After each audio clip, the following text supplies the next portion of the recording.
क्या आपके घर में भी कोई मारिया तो नहीं या आप खुद ही मारिया हैं? मेरा नाम मारिया है। इस साल मैं 70 बरस की हो गई हूँ।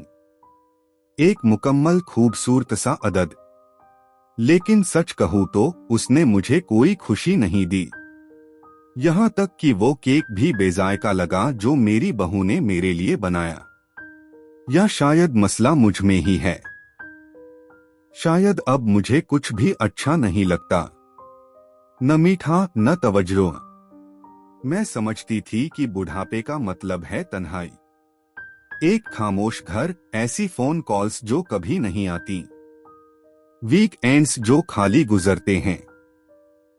मुझे लगता था सबसे बड़ी तकलीफ यही है, छोड़ दिए जाना, तन्हा रह जाना। लेकिन अब मैं सच जान चुकी हूँ, असल दर्द खाली जगह नहीं है, बल्कि वो घर है जो लोगों से भरा हो, मगर वहां कोई तुम्हें देखता ही न हो। मेरे शौहर को गुजरे 10 साल हो गए। हम तकरीबन 40 बरस एक साथ रहे। सादा आदमी थे, संजीदा, कुछ सख्त मिजाज लेकिन मजबूत। दरवाजा ठीक करना, आग जलाना, और वो एक छोटा सा दुरुस्त लफ्ज कहना जिससे मुझे लगता कि मैं महफूज हूं। ये सब वो बखूबी जानते थे।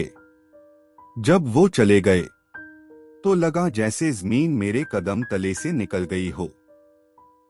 लेकिन मेरे बच्चे थे, कार्लो और लॉरा।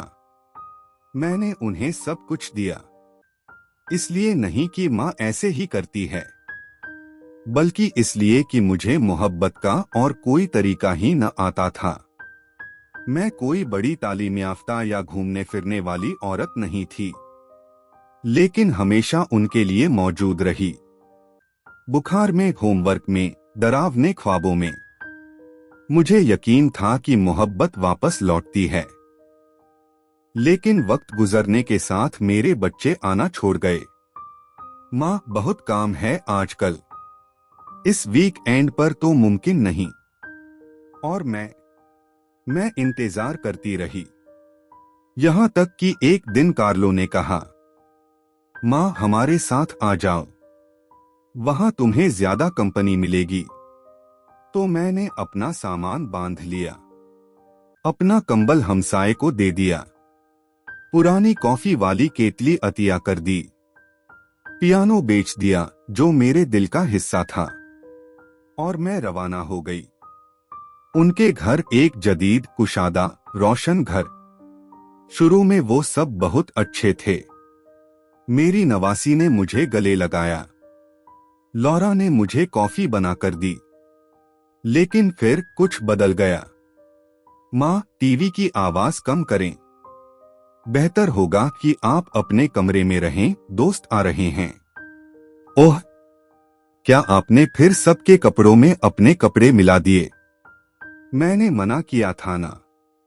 और फिर कुछ जुमले घर में गूंजने लगे, हमने आपको अपने पास रखा है, फायदा न उठाएं।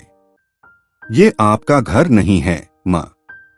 मैंने मदद करने की कोशिश की, खाना बनाया, सफाई की, बच्चे को संभाला, लेकिन ऐसा लगता जैसे मैं मौजूद ही न हूं, या शायद बदतर जैसे मैं रुकावट हूं।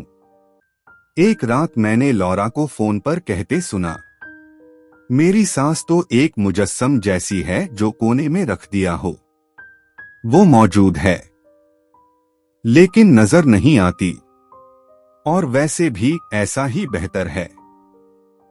उस रात मैं सो न सकी, छत को तकती रही, और समझ गई मैं अपने ही खानदान में घिरी हुई थी, लेकिन कभी इतनी तन्हा नहीं थी।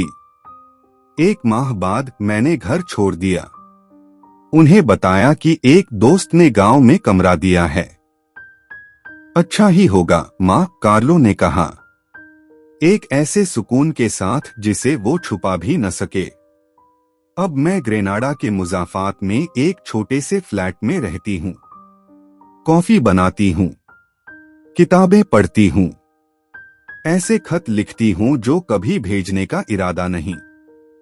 कोई मुझे टोकता नहीं, कोई मुझे जज नहीं करता। मैं 70 साल की हूं, अब कुछ उम्मीद नहीं रखती।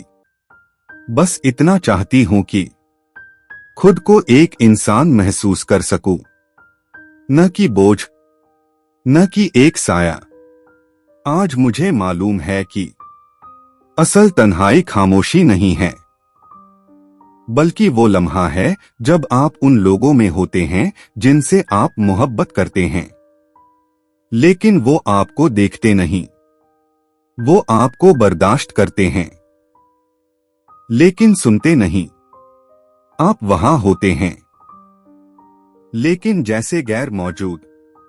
बुढ़ापा झुर्रियां नहीं, बुढ़ापा वो तमाम मोहब्बत है जो आपने दी, और वो तल्ख हकीकत कि अब कोई उसकी कद्र नहीं करता।